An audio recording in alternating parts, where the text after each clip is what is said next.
Hello and welcome to the Hempville CBD podcast. My name is Ben Cooey, owner and operator of the store Hempville CBD in South Haven, Mississippi, and also the website hempvillecbd.com.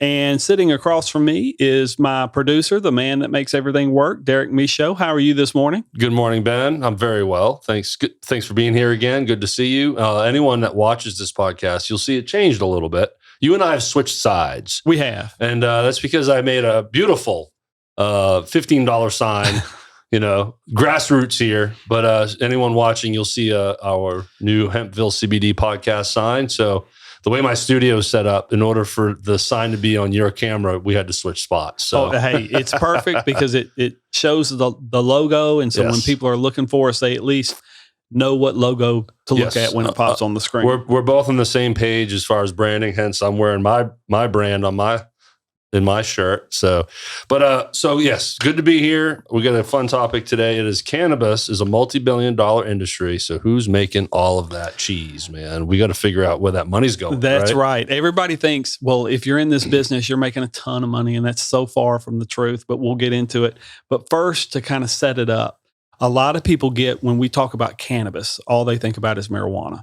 And cannabis is actually two plants. It's the marijuana plant and the hemp plant. And the difference between them is the marijuana plant has a high THC level, low CBD. The hemp plant has a high CBD level, low THC level. Mm-hmm. Now, what happens with the hemp plant is the high CBD level in it will eventually turn over time. If you let it grow long enough, it'll turn into THC. But that is the difference between the two plants in our business. Now, when we talk about the cannabis industry, there are really three segments in that industry. You have the marijuana industry, the legal marijuana industry. That's recreational marijuana and medical marijuana. Mm-hmm. You have the hemp industry. I like to call it the secondary market. And then you have the illegal industry. Street weed. That's what you're doing. Now, each of these markets have their own hurdles. They're all a little different, but to kind of put it in a nutshell, the recreational and the medical marijuana, their biggest hurdle is regulation, but it's too much regulation. I mean, we've talked in previous, and I'll say this all through this podcast too. We've talked in previous podcasts. Studies have shown the having to maintain the ID card, the fact that the government is tracking you, you're giving up some of your rights, like the right to go buy a gun. You might not be able to get your prescriptions because the pharmacy's tracking you as well. It's not a private sale. That studies have shown that actually prevents people from going to the dispensary and actually forces a lot of people, because they want the privacy, to go to the street. Mm-hmm. And the street is dangerous. Yeah, we've talked in depth about you don't know what you're getting. And there's some deadly stuff that people put on that stuff in the street. Now, in my business, the hemp industry, our problem is the exact opposite of the marijuana industry. It's lack of regulation. It's the wild, wild west in my industry. And that's a problem because when you have no regulation, you get a lot of bad players in the market. You get a lot of watered down product. You get product that what is advertised is not what it actually is. Mm-hmm. But the sale and everything else is private. You can use cash. You're not being tracked. You're not having to give up any rights. So that's a benefit for me, but the lack of regulation is a big hurdle. And then, like we just said, the illegal industry, it's in the name. It's illegal. And that's where you end up with a lot of tainted product, a lot of bad product. And that's where people get hurt. Now, the cannabis industry is strong. But it was strong way before they ever made it legal. People have been using cannabis for thousands of years, but it became illegal in the early 1900s. And when they first legalized cannabis in 2012, it really did not change the number of users. It pretty much stayed the same. Legalization did not really increase the usage of it. Those people that use it were still using it. Those people that didn't. But what I feel is a lot of people are on the sidelines that they're not against cannabis, but they don't use it. They're still using alcohol and prescription drugs. And the question is why? And what I see is, well, one of the reasons they're still using alcohol is it's what they know. It's what their parents used. It's what they used when they were younger, like in high school and college. There's easier access to it. And to me, and I used to be a guy that owned a liquor store before I became a teacher. and I mean, I love a good smooth glass of whiskey every now and then, and or good bottle of wine. But alcohol does not taste good. So they're drinking it because it makes them happy. It gets them loose. I enjoyed the taste. Yeah. Oh, did you? Yes, that's why I had to quit. Oh, usually to me it's bitter or sour or it's real strong. Sure. So that's why they're still using it. Mm-hmm. With prescription drugs, there's a place for that in our society, but like everything else, there's so much of it and there's so many side effects of it. My father was a doctor for 40 years and he told me, look, if you can handle it naturally, you're better off handling it naturally, because once you get on a prescription, you almost never get off. And in fact, all they do is add more to it. So that is an issue as well. One of the reasons they're still using alcohol and prescription drugs and not cannabis or hemp is simply because they've been told all their lives that's bad. Mm-hmm. I mean, we grew up in the 80s with Nancy Reagan saying, say no to drugs. We were told over and over again, marijuana is addictive. It's a gateway drug. It's going to kill you. It has no medical value. None of that is true. None of that is true, but that's what we heard all of our lives. And also regulation, like we talked about earlier. Regulation is kind of like being a parent to a business. We know if you've had kids, if you're too hard on your kid, then you're just going to wear them down, break them down, and you're going to end up with problems. But at the same time, if you just let your kid run wild like the hemp industry, what happens? You lose control and you end up with problems. Regulation is a fine line, and our government really hadn't found a good middle place for that. People will take advantage of the situation. Oh, yeah, all the time. However, the cannabis business is growing by leaps and bounds. So the question is, if it's growing by leaps and bounds, who's making all the money? So that's what we're going to get into today. Who's making the money in this business? Everyone, right? Everybody in the business is just becoming millionaires. Not really. That's really not happening. We do know the cannabis industry is working. More products are available now than before. I mean, if you think about it, now we have vape, we have topicals, we got all types of edibles, we got drinks, and we got smokables. But if you go back 20, 30 years ago or even further, all there was smokable. That's it. There was none of these other products. And there are a lot of people that don't smoke. I smoke every now and then, but I'm really a gummy or an edible person, or I like to have the Delta 9 drinks simply because my wife makes me run these 5K races in the spring. That kills me. Yeah. But if I was smoking every day, I would look really bad in those. I'm already walking as it is, but I can't have her beat me. That's the thing. Also, more people are using, and I know in the beginning in 2012 when it was first legalized, it really didn't increase the usage. And if you were like me, I thought, man, they're going to legalize marijuana. They're going to put all the drug dealers out of business. This will be great. And that really wasn't the case. But the reason we're having more people use now is because in a couple, I think it was our last podcast, I talked about how in the last 10 years, there have been over 32,000 studies dealing with cannabis. And the results of pretty much all of those studies come down to, hey, this is good. It's helpful. It does have medical value.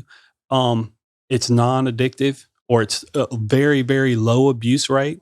That is why the FDA and Department of Health and Human Services has recommended to the DEA that they should move it from a Schedule 1 drug to a Schedule 3 because it does have medical value. That educational curve is starting to take root. And so that's why we're having more users now. But it's the education that is the gap. And that's what we're trying to fill in with this podcast.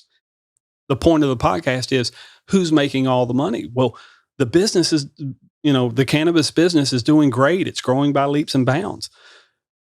Why are we seeing so many companies downsize their company, restructure their company? And for the most part, a lot of your mom and pops are going out of business. So if the industry is doing so well, how come we're seeing this in the businesses? We know the industry is doing well because tax money's coming in. But when you ask the question, that really the real question you need to be asking is the cannabis industry doing better than what was predicted before it started? And that is something we never hear about. We always hear cannabis in this state open. First week they were open, they did $1 million in sales. It's unbelievable. It sounds great. Yeah. That's right. But is that what was predicted for it? I mean, the regulators that regulate that industry never really come out with that information. I don't know why. Also, we know tax money's coming in, but it depends on who you are. For instance, a marijuana dispensary isn't paying federal taxes. They're just paying state taxes. A business like mine, the hemp industry, I'm paying both federal and state taxes. So the tax money's coming in. So if the industry is doing so well, why are we having all these problems? And I've kind of narrowed it down there. It's like anything else. Whenever you have a problem, it's usually multiple things that are causing that problem. I tried to pick the top 3 in this. And one of them was when it first came out that marijuana might be, when it was going to be legal, whether it's recreational or medical, everybody thought it was a gold rush. Yeah. And if you've studied American history, when we started developing the West, we all know about the gold rush out in California. They really don't talk about who made the money. Do you know who made the money in the gold rush? No. It was not the miners. 99% of the miners went out of business and they almost starved to death. The people that made the money in the gold rush back then were the local store owner that was selling all the equipment that you needed to go mining. They were the ones raking in the money. And the cannabis industry is the same way. I guess here's a perfect story to set this up. When in Mississippi, when we got approved, when the vote passed for medical marijuana, I had many people call me to ask me about not me opening up a store, but they wanted to run the idea of them opening up a dispensary. And I had a lady from a small, poor Mississippi town. She said, "Look, I'm calling you because I hear I've heard things about your business and how honest you are and how good y'all do. My brother said that I got $20,000 in my 401k. He said I could take that money, invest in his dispensary business, and that I would, if I gave him a year, I would never have to worry about money again. I'd be a multimillionaire and I would Wow. be good."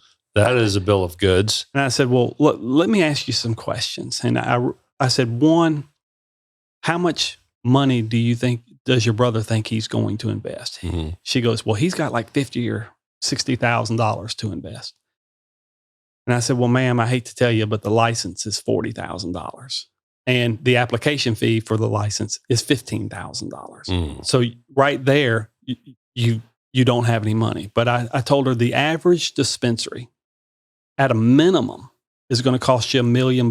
Most of them are costing about $1.5 million to $2 million, if not more. That's a marijuana dispensary. To just launch? Just launch. Just to get on board because of all the regulation that's involved in it. I mean, and here's a good example. If I have a product, let's say it's defective, I can just take that product and throw it in the garbage. In the marijuana industry, you can't do that. If you have an empty container that used to have marijuana in it, but now it's empty, you cannot throw that in the garbage. You have to handle it like hazardous waste. Interesting. You have to have a special garbage man who's licensed in hazardous waste come pick your garbage up. You have to have documentation of when this container became empty, how you disposed of it, where you put it, what time the garbage man came and picked it up. He has to sign off for it. You got to keep all that. This is for medicinal? Yes. So who's actually doing this? I don't know. Do you think anyone out there right now on medical is doing that? I wouldn't have known that you couldn't just throw your containers away. Because that's one of the reasons I'm not in the medical marijuana industry, is because when I owned my liquor store in Mississippi, the government made all of my deliveries and I did the ordering. But half the time I wouldn't get my order on time, or I wouldn't even get it that week. It would come the following week. And so it was just so inconsistent. And I learned real quick, you do not want the government that deeply into your business, because it's kind of like, look at FedEx and the post office. The post office loses like $10 million a day nationwide. Golly. It's huge. Explain to me why the post office, who has almost unlimited funding through our taxpayer dollars, is losing money. But people like FedEx, UPS, and all the other shippers are making millions, if not billions of dollars each year. It's because of government waste, government regulation. They are so slow to get something done or make a decision. Well, I saw that with my liquor store too, because I was so dependent on the government to deliver my alcohol, because they control all the alcohol distribution in the state. And I've seen it put some liquor stores out of business. So when I got into the hemp cannabis industry, I picked the road that the government, I want the regulation. I don't want them completely out, because we do need guardrails. But I looked at the marijuana industry and I said, are you crazy? This is just going to be a train wreck, at least for the first couple of years. But yeah, with the garbage, that's how you have to handle the garbage. But it's like that with every segment of your business. Anyway, as I'm talking to this lady, I'm telling her, you need $1 million to do this. You need $40,000 for the license. I asked her, I said, your brother who wants to partner up with you and run this business, what's he do for a living? Oh, well, he's a air conditioner heating person. He works for a guy that repairs that stuff. So he's not even the owner of that business. I'm like, does your brother have any business ownership experience? No. Has he worked in the cannabis industry ever? No. These are pretty large red flags. All these people thought, and she wasn't the only call. I got a lot of calls like this. And I told her, ma'am, you will be out of business before you even open. I said, not that I'm telling you what to do, but you're probably going to be better off keeping your $20,000 in that 401k or doing something else with it, or at least investing it with somebody who does have experience, who knows what they're doing, who has a track record, a business plan. Yeah, a business plan. The little things. But that goes back to the gold rush, though, right? It's like they see the gold and they rush to it. Oh yeah, they just jump for it without really thinking about how hard it will be and where that money is really going to come from. Right, and you're totally dependent on the government, because they can change the rules or do something at any time. Also, we saw that in the hemp industry, the same thing with the marijuana. Everybody's jumping into the pool at the same time. And what's going to happen is you give it 2 or 3 years and 90-something% of those people are going to be out of business. And the people that are, one, doing it right, got a business plan, have a track record prior to getting in, they are the ones that are possibly going to survive. Your mom and pops are going to get eaten up either by regulation or big corporations, or poor management, poor business operation. We see that too. The cream rises to the top. It does, right? Because in my business, we see a lot of bad players, we see a lot of bad product, we see a lot of bad customer service, and that only lasts for so long. And eventually, over time, it eventually will wear down and they'll go out. So now we're in the hemp rush. The hemp, yes. It's the hemp rush. The hemp rush is still kind of going on, but I see the marijuana rush happening. Yeah. And really, the people in the marijuana industry, at least in the state of Mississippi, that are really making good money are the people that went to the support systems of a dispensary. Like I know a guy who he was very familiar with all the testing. He handled all the testing for a hospital, all the medical testing that they do in a hospital. And so he wanted to open up a dispensary, but instead of opening up a dispensary, what he got into is all of these products have to be tested before they get on the shelf. So he went into the testing business of the medical marijuana. And there are only like 2 of them in the whole state. But we got like 113 licenses in the state. So he's raking it in because everybody has to use him or the other guy. There's not a lot of competition. That's where your money is. Kind of like the gold rush with the guy making the money was the store owner selling all the equipment. Now, the other problem in this industry is regulation and big corporations. The rules are all over the board. In the marijuana industry, the rules are kind of concrete. But in my industry, the rules, they're such a gray area. For instance, an attorney one time called me and said, and he was a good friend, so I didn't mind talking to him. He goes, "Is Delta 8 THC legal?" And I said, "Well, is that a trick question?" And he showed me the statute where he said, "Oh, this is illegal. Why are you selling it?" I said, "That's the thing. You're showing me a statute where you're saying it's illegal in a very vague way. Law enforcement's on TV, on the news, saying we can never prosecute anybody for this crime because we have to have it in its natural weight. By the time it's put in a gummy, it's not in its natural weight, so we can't get the weight of it. Therefore, we might be able to arrest you for it, but we're never going to be able to prosecute." And so I told the attorney, I said, "So you can never prosecute anybody for it? That kind of sounds like legal to me in a very odd way." And that's the problem with my business. There's no regulation, so you never know where you're going. You never know if you're doing the right thing or if you're doing the wrong thing. And that's why I got friends that work for the Mississippi Bureau of Narcotics or who have retired from that industry. And I usually go to them before I go to anybody else because they're going to know. And from what they've told me, they're like, "Look, we got so many other things that we got to take care of. Yes. Bigger crimes, bigger drugs. They don't need to waste their time on Delta 8 gummy bears. Right. Unless you're selling something that's hurting the public, like we're getting complaints on it, or you're selling it to kids, we're going to come get you." Yeah, health crisis. And that has happened. I've seen that happen. But he goes, if you're trying to do the right thing and everything's good, you're okay. But government can regulate a business out of business because of the rules going back and forth, or nobody knowing the rules, and just or being too much involved and them dragging the government dragging their feet. Now, big corporations. When the hemp industry in Mississippi, along with everybody else, depending on when it became legal, bunch of mom and pops. There are a couple of franchises out there that do it, but even a lot of those franchises I would have questions about because I've studied them. But anyway, bunch of mom and pops. What I see happening, and I see this in the marijuana industry too, these mom and pops, they're not looking to grow. They want this one store. They want, the 2 stores in their area to manage, and that's it. Well, as this industry is growing because we're getting more users, big industries coming in and wiping out the mom and pops. And it's kind of like this. I grew up in a small town in Mississippi, college town though.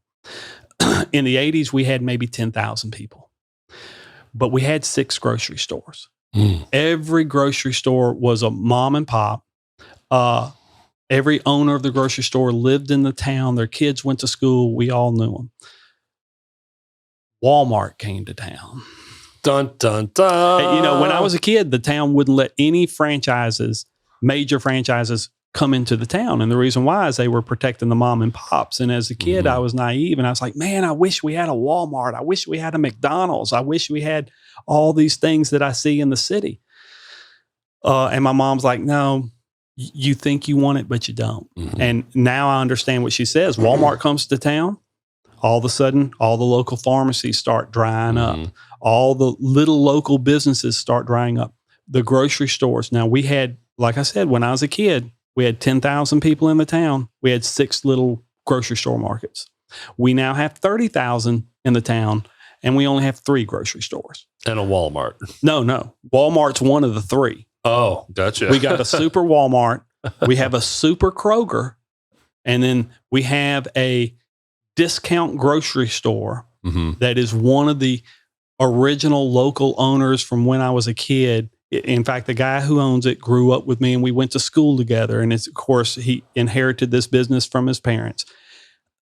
He's hanging on, but he's hanging on only because he's now having to advertise himself as the discount grocery store. It looks a little run down. But that's what a lot of people like about it is because It's old school. It's old school. Yeah.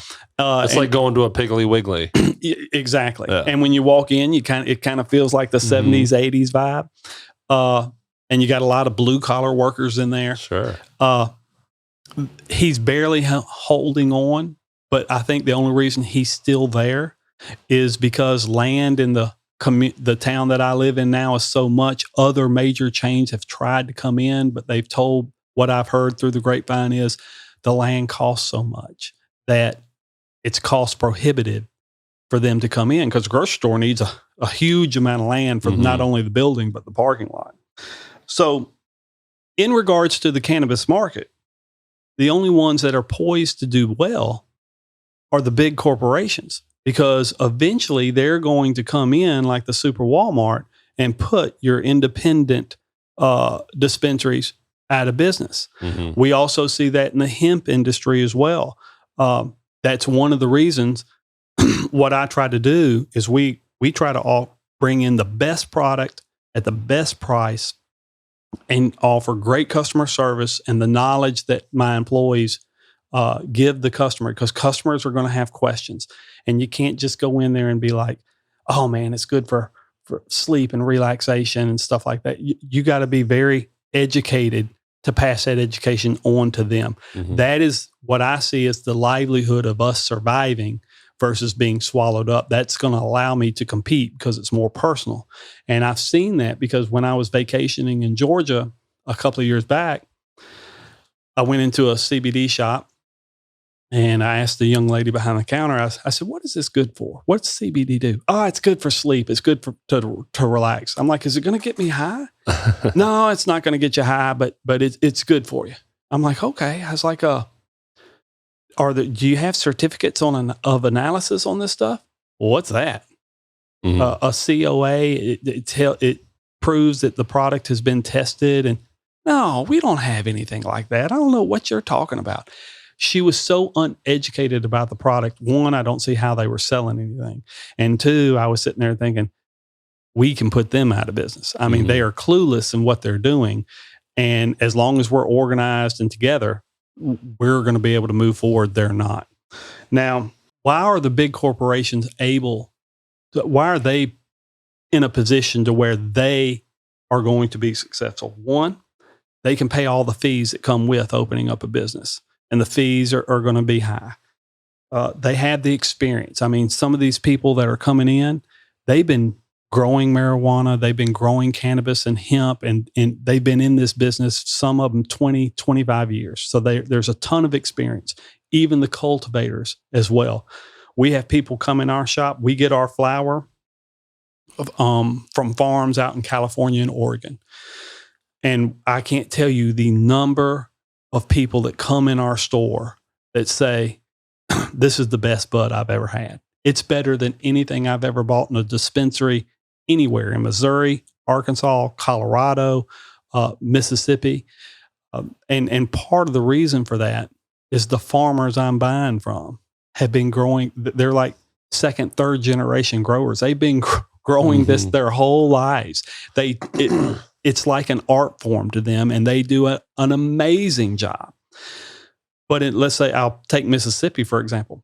The dispensaries have been open for 1 year, coming up 1 year this month. They have to buy from Mississippi farmers.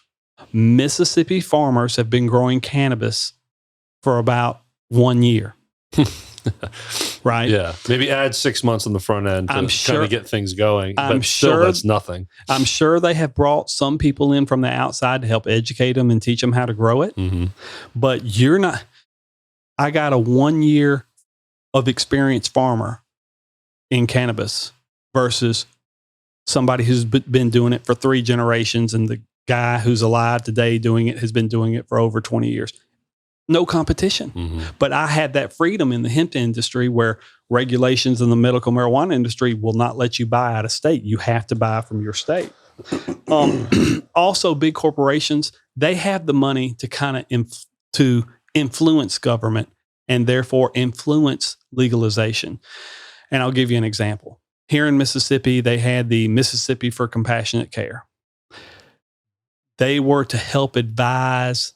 From what I understand, I was not on the board, but one of my partners at the time was. Their job was to advise the lawmakers, kind of work with the lawmakers on setting the rules in place. However, to be on the Mississippi for Compassionate Care, you had to donate $20,000 to their fund because that money is going to help advertise and push the vote or get the vote out to try to legalize it. That helps influence, because you're on that panel, it helps influence what you're doing. And I know for a fact, and I can't get into detail about it, but there are people who are who've invested in these dispensaries that have in the past criminal records for drugs. Mm-hmm. There are people invested in it that are not on the investment list with the Secretary of State. That is very shady and not good. But, I guess when you're on the board, you can kind of curve the rules a little bit Mm-hmm. to get around those things. Also, the government changes, the government makes the rules, and those rules are kind of changing all the time. Big corporations have the ability and the flexibility to kind of move and adjust to those changes, where if you're a mom and pop, you're not going to be able to do that. I mean, if you're a mom and pop, that $40,000 licensing fee is already tough to do if you're a 1-store, 2-store owner. Now, if all of a sudden they decide, wow, we got too many licenses, the market's getting saturated, we need to pull that back. Well, how do you pull it back? We'll make the license cost more. Yeah. We're going to make that license now be $80,000. You're going to weed everybody out. Yeah, a big corporation can take that blow where a smaller mom and pop cannot. And all of this being said, the bottom line is the legal landscape of cannabis and hemp is still very unstable. I can tell you with my business, it seems like we can never get our feet on solid ground. We get rolling and we get moving in the right direction, and something changes, and man, we're having to adjust to it, and we're having to kind of retrack and rebuild and do all that stuff. So that's a problem. So this comes down to, after explaining all that, what is the market making all the money? And the bottom line is it's still the illegal market, the black market. Yeah. The market on the street. And you ask, why is this? Because like I said in the beginning, I thought, and along with millions of other people, if they're going to legalize marijuana, they are going to put the drug dealer out of business. In fact, they've helped the drug dealer, and they've helped that black market or the street market actually grow. And here's the reason why. I'll take 2 of the biggest population centers in our nation, both of them very liberal on their laws. New York City, the state of California. I'll start with the state of California first. There's about 40 million people in the state of California. How many licenses do you think there are? For medical marijuana? No, just for marijuana in general. Gosh, I don't know. There's only 1,000 licenses in the whole state. That's one dispensary for every 40,000 people. Think of it like a grocery store. If you had one grocery store for 40,000 people, that would be a hot mess. Putting it that way just made it very clear. Yes. That's terrible. You can't do that. You can't do that. But that is government regulation dragging their feet. And if, as far as, one store is not going to be able to handle 40,000 people. So where are those customers going to go? They're going to go to the street. Mm-hmm. And when they go to the street, the street, like I said, has a lot of bad things in it. Now, take New York City. New York City has about 8.5 million people in the city. How many licenses do you think they have? I see 60. Exactly. They have Wow. 60 licenses for that city. That now with California, with only having 1,000 licenses and 40 million people, it's a ratio of one dispensary for every 40,000. In New York, with 8.5 million people and only 60 licenses, that's one dispensary for every 141,000 people. That's a long line to wait in. That is a ratio that you cannot serve. And not that all 141,000 people are buying weed, but let's say 30%, 25%. It's still too many. You can't service that. Yeah. So what happens? The illegal market sees that, and they're like, "Hey, this is ripe for the picking." I don't understand this, but in my research, from what I found out, is there's about 1,400 illegal dispensaries in New York City. Wow. And the first question is, well, if I'm a business owner, a legal dispensary, why aren't you putting them out of business? How come you're not going to go arrest them? Well, I mean, look at New York City. They're beating up the cops on the street. They don't have enough police to process the crime. And even when the police are out on the street, they're getting beat up. And what happened to the guys that beat up the cops? They were out of the street the next day. So the police aren't getting any support either. So they really are handcuffed as far as trying to crack down on all the illegal stuff. But you got 1,400 versus 60. That's a ratio of 23 to 1. As a legal dispensary, you cannot compete with that. That's just too much to compete with because you're surrounded by all the legal stuff. Now, this is what happens when you're an illegal dispensary. You don't have to go by the government regulations. You're not paying any type of tax. And as your prices, because you don't have the regulation that you have to pay for, because you don't have the taxes that you're paying, guess what? You can definitely have lower prices than your legal counterpart. Also, as new regulation comes into play, as the legal dispensary is trying to work around that legislation, and that might be a little hard. Well, if you're illegal, you are so flexible, you can move on a dime. I mean, it's not a big deal. Because you're invisible, trying to be. Correct. Until you're not, and then you pay the consequences. Also, with illegal dispensaries, that's where you run into illegal dispensaries and street weed. That is where you run into the problems of having opioids or fentanyl on the weed. And people, I'm telling you, it is happening everywhere. I've had a ton of people come in my shop the last 4 years that did not shop with me because they bought weed off the street. All of them have ended up in the hospital. Some of them have died. We even had an employee whose husband died from fentanyl. He didn't know it was on the thing he was taking, who died the day after Christmas and left her a single mom with 2 little boys the day after Christmas. So it is everywhere. And there's not hardly anybody I know that hadn't heard of somebody or knows somebody that has died or had a medical emergency dealing with something like that. So once again, like I said, where's the money going? It's going to the illegal market or the black market, however you want to phrase that. And that market is super dangerous. And we have to change this. If law enforcement can't change it, how are we going to change it? And there's some things we can do. One, quit shopping there. And of course, being a customer, you might say, well, how do I know? One, look for a sales if you're a legal business in any state, you have to have your sales tax license posted on the wall to where customers can see it. If you walk into a business and you don't see that on the wall somewhere, ask for it. And if they tell you, oh, it's in the back, no, legally, you have to have it on the wall to where people can see it, because if it's not there, they're going to come shut you down. Yeah. They should. That's one thing you can do.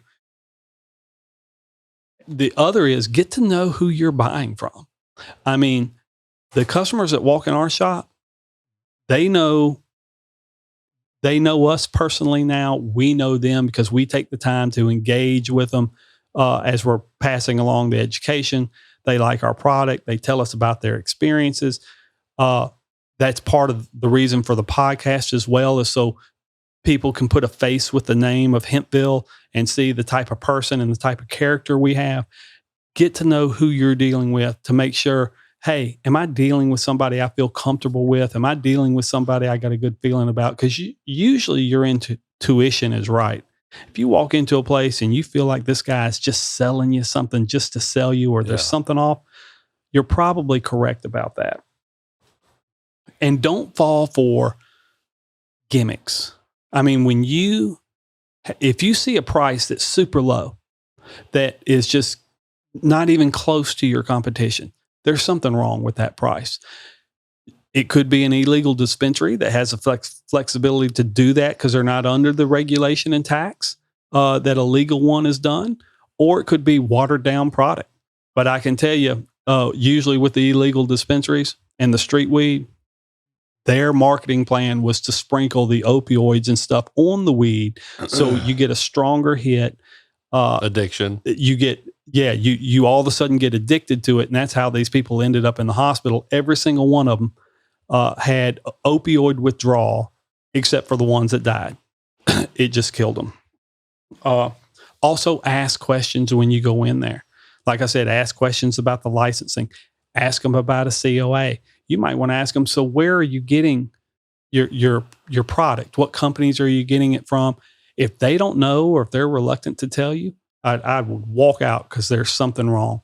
People come into our store and ask us those questions all the time. We love to explain to you where we're getting product, who's making the product, all those things that are involved in it. So those are some of the things you can do as a consumer to kind of take that business away, because the law enforcement that's out there to protect you, whether you like law enforcement or not, their job is to protect you from things like this. They are overwhelmed with so many things. There's so much of it out there now that they can't handle it all. And so that's where all the money's being made. And, I hope something I said today was informative for you, or it is at least going to help you as you go out and shop. But thank you for being on the show today. Hope you learned something. Please, if you're watching us on YouTube, like and subscribe. That is what keeps us going on the social media networks. The more of that, the better. So it really helps us out. Also, we have a coupon code for those who listen to the podcast. It's HVP, meaning the Hempville Podcast 20. HVP 20 gets you 20% off of the store. When you go online, you just put it in the coupon code box. It'll take 20% off. If you're local and you come in the store, you're going to have to ask for it. And the reason you have to ask for it, it's the only way we can kind of track who's listening to the podcast and how it's working. Remember, Hempville CBD, hemp stands for help educate more people. Bill, we all live in the same community. We should all be looking out after each other. Thank you so much, and I'll talk to you next week. If you found this podcast helpful, I'd appreciate it if you took a minute to subscribe, rate, review, and follow us at hempvillecbd.com. This increases the reach to more people who are trying to navigate through the changing cannabis market and its products, so that we can create a more knowledgeable consumer. Take a screenshot and tag me in your social stories to friends. It means the world to me to know that this podcast has positively helped you and that we get to be a part of your journey. Thank you, and until next time, here's to a better life.